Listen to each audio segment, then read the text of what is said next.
Hello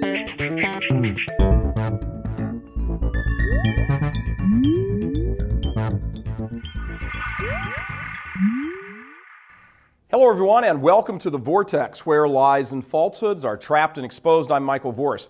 Slightly less than 2 years ago, a furor erupted over a department of the United States Conference of Catholic Bishops and its annual collection known as the CCHD, the Catholic Campaign for Human Development. The money, which amounts to millions and millions of dollars, is generally taken up each year the Sunday before Thanksgiving. It's then distributed to various groups that claim to fight poverty, and here's where the problem comes in. Many of these groups either directly contribute to the culture of death by openly supporting abortion, same-sex so-called marriage, contraception, etc. Many others indirectly contribute to the culture of death by belonging to groups and associations that band together to promote the above-referenced evils. In both cases, these groups, dozens and dozens of them, are getting money that you throw into the plate, thinking and being told that goes to help the poor. These revelations a couple of years ago sparked an angry response on the part of many leaders in the church as they lashed out at the messengers who were exposing these corruptions. And it's important to realize that these charges of diverting much of this money to liberal, pro-culture of death forces did not start just 2 years ago. This behavior has been going on for decades, and every time in the past, the Catholic Campaign for Human Development has ducked and bobbed and weaved and accused those asserting the charges of ridiculous things like lying, being uncharitable, blah, blah, blah, but they never answered the charges. This latest round has ignited a flurry of research over the past 2 years, with the CCHD finally on the defensive. After numerous meetings with their accusers that they were essentially shamed into, the CCHD agreed to revise its policies and guidelines, which it did. The problem is, even after that revision, the problems got even worse, with even more pro-death groups getting your money.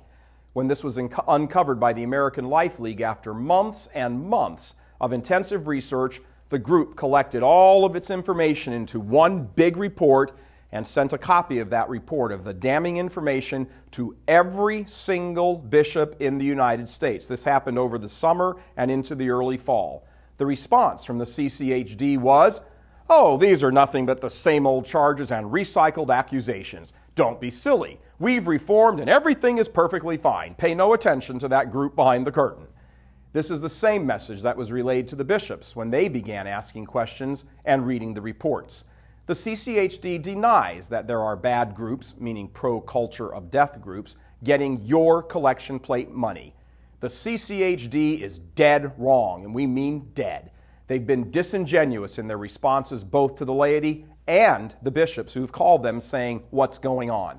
This outfit has its own agenda and has been pushing it for years, and now, after reluctantly being shamed into revising their own guidelines, they hide their continued practices behind the fact that they have produced a new set of guidelines, but they clearly don't follow them in many, many cases.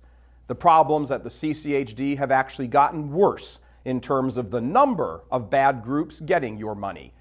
We've produced the latest CIA, Catholic Investigative Agency, about this specific issue. We've called it social injustice, because your money is being used to promote evil under the guise of social justice. And it doesn't get any more simply expressed than that. We've attached a link to this page so you can easily watch it. We've also attached a link to a wonderfully written article which utterly destroys the CCHD's lame excuse that this is nothing new and everything is fine. This problem has gone on for so long, and it's now clear that the CCHD cannot fix its own problems, that it's time to bring the CCHD to a close. Shut down the whole operation. If the church wants to, as it should, engage in the corporal works of mercy by helping the poor, then it should do it through solidly and solely Catholic groups and organizations that also aim to lead these people to salvation. Enough is enough. Since the bureaucratic establishment in the church will writhe with bitterness and denial and angry accusations to defend this phony baloney attempt at social justice, it's time for you, the Catholics who are sitting in the pews, to simply withhold your donations. If the people in charge won't end this, then the people in the pews need to. please click on the link and sit back and watch CIA Social Injustice. God love you. I'm Michael Voris.